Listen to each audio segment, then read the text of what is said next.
또 마음을 하시는 하나님이 우리에게와 같이 그들에게도 성령을 주어 증언하시고 믿음으로 그들의 마음을 깨끗이 하사 그들이나 우리나 차별하지 아니하셨느니라. 새벽의 같은 생명의 기도자 여러분, 하늘 은혜의 역사의 부으심이 주의 말씀을 짚어가며 간구하는 여러분들에게 날로 은혜의 단비가 되어 새롭기를 소망합니다. 오늘 우리가 읽어갈 하나님의 말씀은 사도행전 15장 1절에서 11절까지의 말씀으로서 사도행전을 둘로 나눈다면 1장부터 12장까지 나타난 유대 선교에 이어서 13장부터 28장까지 이어지는 이 바울의 선교 사역에 이 중요한 예루살렘 공회가 또 다른 기점이 됩니다. 이 15장을 중심으로 해서 그 이전에 유대의 범주 아래 있었던 복음이 동일하게 유대를 넘어 이방으로 이어지는 성령의 부으심의 증언을 공증하는 역사이지요. 이제는 차별 없이 유대인이나 이방인이나 오직 성령으로만 하나님의 백성이 되는 예수 이름으로만 구원을 얻는 역사의 실체로서 성령 안에 주어지는 그 증거를 예루살렘 교회가 받아들이고 이제 유대와 이방의 차별 없이 예루살렘과 안디옥이 차별 없이 하나님 앞에 주의 백성들이 돌아오는 영광을 함께 기뻐하고 즐거워하는 공적 역사를 바탕으로 이루게 됩니다. 유대인들을 통한 하나님의 구원의 역사가 예수 그리스도를 통하여 완전한 성취가 이루어졌을 때 유대인들이 그 십자가의 걸림이 되듯이 부활을 통하여 이루시는 이방 구원의 역사에도 지금 이 예루살렘에서 내려온 사람들이 아마도 바리새파 열심을 가졌던 사람들 중에 예수를 믿는 사람들에게는 여전히 그들에게 이방인들의 행태가 마음에 들지 않았던 거죠. 그래서 그들로 인하여 모세의 법대로 할례를 받지 아니하면 능히 구원을 받지 못하리라.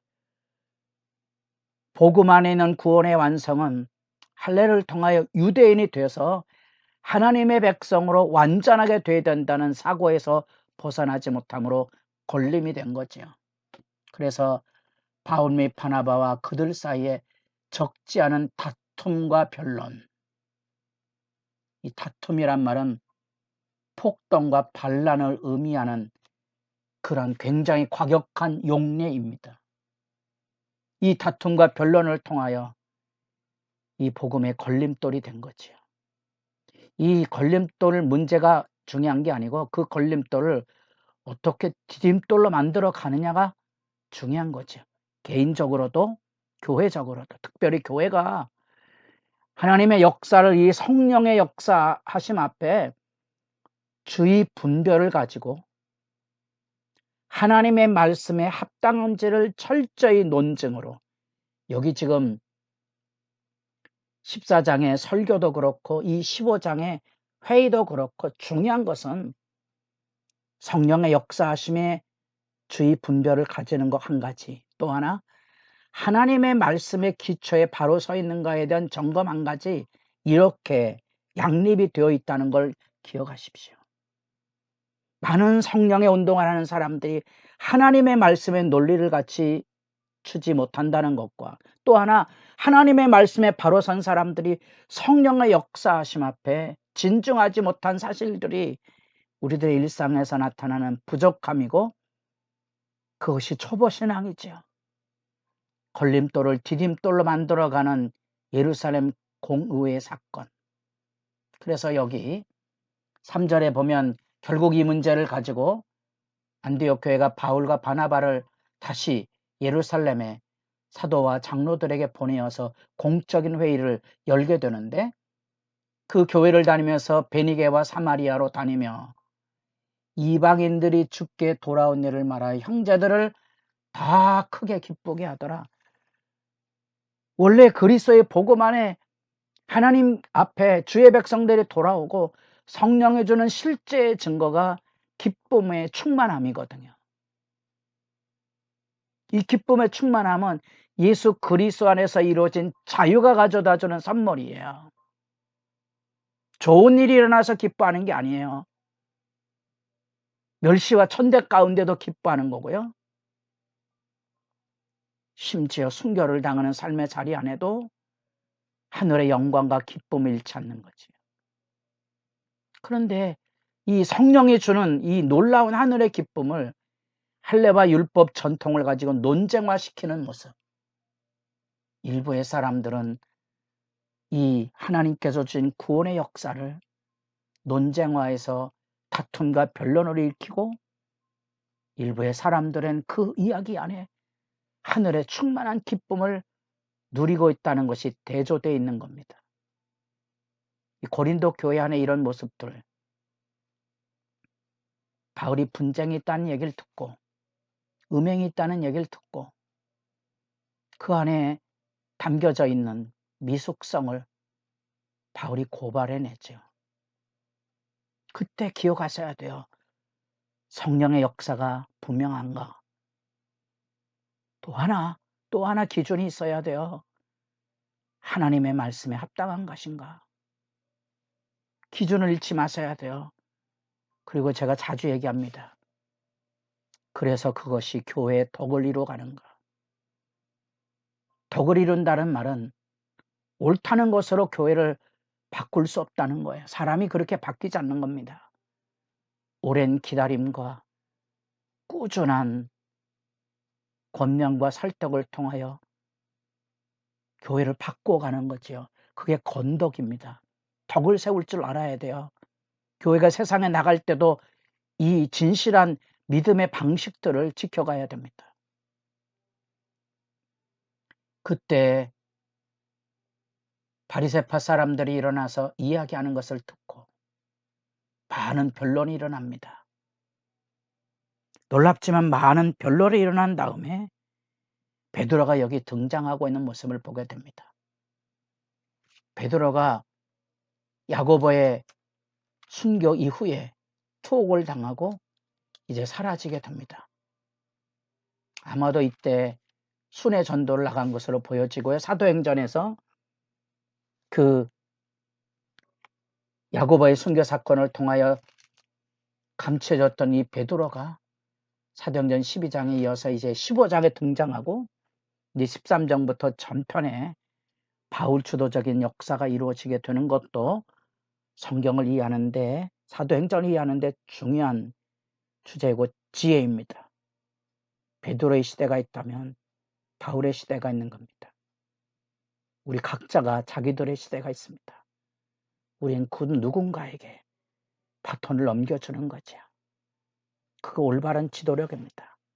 놀랍지만 베드로는 무슨 일이든지 앞장서서 이 하나님의 사역 앞에 주도적인 역사를 했지만, 여기 많은 변론이 있은 후에 이제 베드로도 엄밀한 의미에서 시대를 바라보는 성숙함, 때를 아는 지혜를 우리에게 들려주고 있는데, 바로 10여 년 전에 있었던 고넬료 가정 앞에 성령께서 하신 그 일, 사도행전 11장 이야기를 들려줍니다. 유명한 구절입니다. 그것은 8절에 마음을 하시는 하나님이 우리에게와 같이 그들에게도 성령을 주어 증언하시고, 성령의 동일한 역사가 있다는 거예요. 그리고 믿음으로 그들의 마음을 깨끗게 하였기 때문에 더 이상 할례나 모세의 전통의 율법을 배울 필요가 없다는 거지요. 그래서 이런 논쟁과 변론의 다툼의 근원에 담겨져 있는 의도를 명확하게 밝혀줍니다. 그런데 지금 너희가 어찌하여? 첫째, 하나님을 시험하는 것. 성령의 주도적인 역사가 하나님이 깨끗다 하신 것을 왜 내가 속되다 아니냐는 바울의 경험 그대로 너희들이 성령의 역사의 증거가 이렇게 분명한데 왜 하나님을 시험하느냐는 거죠. 두 번째, 우리 조상도 우리도 능히 매지 못하던 멍에를 제자들, 예수님의 교회 새로운 신앙 공동체에는 유대인들도 매지 못했던 율법의 멍에를 하나의 율법만 어겨도 모든 율법의 범죄자로 드러나는 자기를 스스로 지킬 수 없는 그 무거운 멍에를 왜 이방인들에게, 이 예수 제자들에게 뒤집어 씌우려고 하느냐 하는 그 이야기지요. 이제 예루살렘을 넘어 안디옥의 주도권이 열려지고 베드로의 사역이 아닌 바울의 사역이 넘어가는 이 길목, 이 한편의 사람들에겐 예수 복음의 기쁨의 이야기가 왜 한편의 사람들에게는 다툼과 변론을 일으키는 영광의 회방으로 나타나는가? 그 어둠, 우리가 에베소서 5장에서 9절 10절 빛과 어둠에 대한 얘기를 했습니다. 그때 이런 측면의 말씀을 나눴습니다. 야욕, 야망, 그래서 야료라는 말이 있습니다. 여기 다툼과 변론을 일으키는 그것입니다. 얼마나 많은 일들이 교회 안에서 이런 야욕과 야망과 야요로 이 어둠의 일이 분출돼 나가는지 그때마다 기억하셔야 됩니다. 성령의 역사가 분명한지 하나님의 말씀에 합당한 논리를 가지고 확증하시고 걸림돌이 아니라 디딤돌로 승화돼가는 이 아름다운 장면들을 여러분도 마음에 담고 기도하는 시간이 깊어져 가기를 바랍니다.